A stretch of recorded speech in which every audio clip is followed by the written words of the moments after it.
Agenda PBB 2030 One World. Sebentar lagi, banyak dari kita akan mendengar tentang Agenda 2030 yang akan didengung-dengungkan oleh Perserikatan Bangsa-Bangsa atau PBB. Tetapi, ada sesuatu yang menarik yang mungkin belum pernah kita lihat sebelumnya. Mengapa PBB memilih tahun 2030? Dan apa agenda tahun 2030? Jika kalian melihat situs web resmi dari PBB yang berurusan dengan agenda lanjutan, kalian akan melihat tujuan mereka yang mencakup bidang makanan, kesehatan, pendidikan, gender, energi, pekerjaan, tanah, laut, dan ternyata itu hampir seluruh aspek kehidupan 3.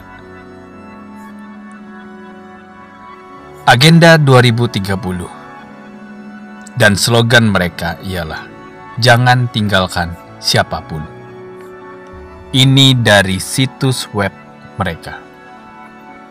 Tujuan pembangunan berkelanjutan adalah seruan untuk bertindak oleh semua negara, miskin, kaya, dan berpenghasilan menengah, untuk mempromosikan kemakmuran sambil melindungi planet ini. Hari ini, kemajuan sedang dibuat di banyak tempat, tetapi nantinya secara keseluruhan akan ada tindakan untuk kecepatan penuh untuk mencapai sasaran. Tahun 2020, kita membutuhkan satu dasawarsa dengan sebuah tindakan yang ambisius untuk mewujudkan sasaran di tahun 2030. Dengan hanya 10 tahun tersisa untuk mencapai sasaran pembangunan berkelanjutan, para pemimpin dunia dari KTT sidang pada September 2019 menyerukan 1 dekade tindakan dan penyampaian untuk pembangunan berkelanjutan dan berjanji untuk memobilisasi pembiayaan, meningkatkan implementasi nasional, dan memperkuat lembaga-lembaga untuk mencapai tujuan pada target 2030 tanpa meninggalkan satu orang pun di belakang. Semua negara, kaya dan miskin, tidak meninggalkan siapapun. Kedengarannya sangat mirip dengan Wahyu 13 ayat 16-17. Dan dia membuat semua, baik kecil maupun besar, kaya dan miskin, bebas dan terikat, untuk menerima tanda di tangan kanan mereka atau dahi mereka, bahwa tidak ada seorang pun mungkin membeli atau menjual kecuali dia yang memiliki tanda atau nama binatang buas atau angka bilangan namanya. Tetapi, mengapa tanggal 2030 begitu penting bagi mereka? Perhatikan ini dengan baik-baik. Mari kita lihat hubungan antara agenda PBB 2030 dan kembalinya Kristus. Dalam kisah perumpamaan tentang orang Samaria yang baik hati, dalam Lukas 10 ayat 30-35. Yesus mengemukakan beberapa perumpamaan yang sangat menarik. Kita semua tahu ceritanya dengan baik, bagaimana seorang pria dirampok dan dipukuli dan dibiarkan sampai mati, dan seorang Lewi dan seorang imam lewat tanpa membantunya. Tetapi seorang Samaria datang dan membantu pria itu, membawanya ke sebuah penginapan dan memberikannya 2 dinar untuk tinggal di penginapan, mengatakan, "Ketika aku datang lagi, aku akan membayar." Perumpamaan yang sangat jelas, seorang pria yang dirampok, dipukuli, dan dibiarkan mati mewakili kita orang berdosa. Dipukuli dan dibiarkan mati oleh setan dan dosa. Imam dan orang Lewi yang lewat tanpa membantu, melambangkan hukum yang tidak bisa menyelamatkan kita dari dosa. Orang Samaria yang baik mewakili Yesus Kristus, satu-satunya yang dapat membantu kita. Penginapan tempat orang Samaria membawa orang itu melambangkan kerajaan dan gereja Allah di bumi, tempat Yesus mengumpulkan umatnya untuk saling menjaga. Tetapi bagaimana dengan 2 dinar yang diberikan oleh orang Samaria yang baik hati itu? Mengapa 2 dinar? Ingat, siapa yang dilambangkan orang Samaria? Yesus. Jadi apa yang dilambangkan oleh 2 dinar? Orang Samaria berkata, 2 dinar ini sudah cukup sampai aku kembali. Sekarang lihatlah perumpamaan lain yang Yesus berikan dalam Matius 20 ayat 1-2. Karena kerajaan surga adalah seperti seorang yang berumah tangga yang keluar pagi-pagi untuk memperkerjakan pekerja ke kebun anggurnya. Dan ketika dia setuju dengan para pekerja untuk 1 dinar sehari, dia mengirim mereka ke kebun anggurnya. Siapa pemilik kebun anggur? Tuhan. Dan kebun anggur adalah bumi. Siapa pekerja kebun anggur itu? Gereja Tuhan di bumi. Dan berapa bayaran untuk pekerjaan itu? 1 dinar untuk 1 hari. Sekarang ingatlah bahwa dalam kisah Samaria yang baik, orang Samaria memberi tuan rumah 2 dinar sampai dia akan kembali. Jadi, jika 1 dinar adalah untuk 1 hari, maka 2 dinar akan cukup untuk 2 hari kerja. Jadi, jika Anda menyatukan kedua perumpamaan, Yesus memberi gereja 2 dinar untuk 2 hari sampai dia kembali. Sekarang kita lihat apa yang dikatakan Petrus. Dalam 2 Petrus 3 ayat 8. Tetapi saudara yang terkasih, janganlah mengabaikan hal yang satu ini, bahwa suatu hari bersama Tuhan sama seperti 1000 tahun, dan 1000 tahun sama seperti 1 hari. 1 hari sama 1000 tahun dengan Tuhan.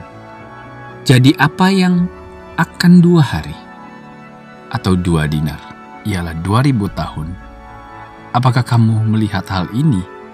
Apakah Yesus mengatakan melalui perumpamaan ini bahwa ia akan kembali dalam waktu sekitar 2000 tahun?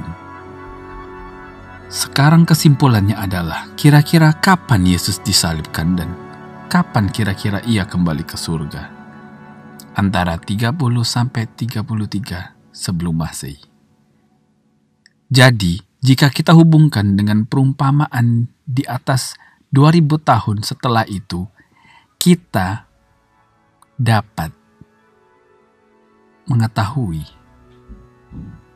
2000 tahun itu kita akan dibawa kemana. Ya, otomatis kita bisa hitung, bukan? Kita didapati tahun 2030. Apakah itu sebuah kebetulan? Jika agenda PBB 2030 ingin membuat dunia satu pada tahun 2030, bisa jadi.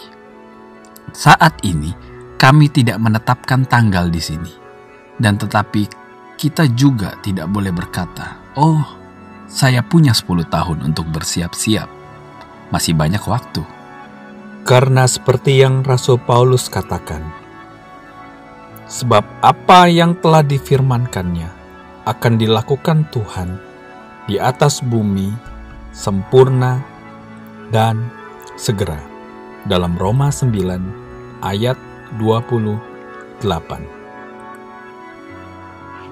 Kami hanya menunjukkan kepada Anda bahwa kedatangan kedua sudah di depan pintu. Dan mengapa ada dorongan seperti itu oleh PBB untuk mendapatkan kendali pada tahun 2030? Apakah setan tahu Alkitab? Apakah setan tahu tentang nubuatan? Ya, bahkan dia lebih tahu Alkitab lebih baik dari siapapun yang ada di bumi ini. Apakah dia tahu tentang garis waktu 6.000 tahun Allah? Ya. Apakah dia tahu tentang kapan kedatangan Yesus yang kedua secara harafiah di depan pintu? Ya. Inilah sebabnya mengapa sekarang ada urgensi di dunia ini untuk mengumpulkan semua orang di bawah rencana PBB 2030 ini. Ada rencana setan untuk mengumpulkan dunia di bawah kepemimpinan satu dan menyebabkan setiap orang kecil dan besar, kaya dan miskin, bebas dan terikat, untuk menerima tanda di tangan kanan mereka atau di dahi mereka. Mereka berusaha menyelesaikan ini pada tahun 2030, mengetahui bahwa kembalinya Kristus dan akhir dunia ini seperti yang kita tahu secara harafiah ada di depan pintu. Kira-kira menurut kalian, kenapa mereka berteriak tentang perubahan iklim dan mengatakan kita hanya punya 10 tahun lagi untuk melakukan sesuatu? Mereka mencari untuk menyelamatkan planet ini dari kehancuran yang akan datang di tangan Tuhan dan Juru Selamat kita, Yesus Kristus. Dan apa yang akan menjadi solusi mereka? Hukum hari Sabat adalah hari Minggu Romawi. Saya berdoa, berharap biarlah artikel ini akan membuka mata kita dan membangunkan kita bahwa kita tepat berada dalam sejarah akhir zaman. Saya berdoa dan berharap dari artikel ini akan membuat kita menyerahkan hidup kita sepenuhnya kepada Yesus. Dan tolong jangan berpikir bahwa hanya dengan duduk di gereja kita akan membuat kita aman. Karena kebanyakan gereja telah menjadi bagian dari Babel yang jatuh. Jadi, saudara-saudara yang terkasih, agama apapun tidak bisa menyelamatkan kita. Gereja tidak bisa menyelamatkan kita. Tidak ada satu manusia pun di bumi yang bisa menyelamatkan kita. Hanya Yesus Kristus, Anak Allah, yang dapat menyelamatkan kita. Tidak ada satu orang pun di muka bumi ini yang mengetahui, bahkan Allah Roh Kudus, bahkan Yesus sendiri tidak mengetahui kapan Dia akan datang untuk kedua kali. Selalu berjaga-jagalah, setialah sampai kedatangan Kristus yang kedua kali. Amin.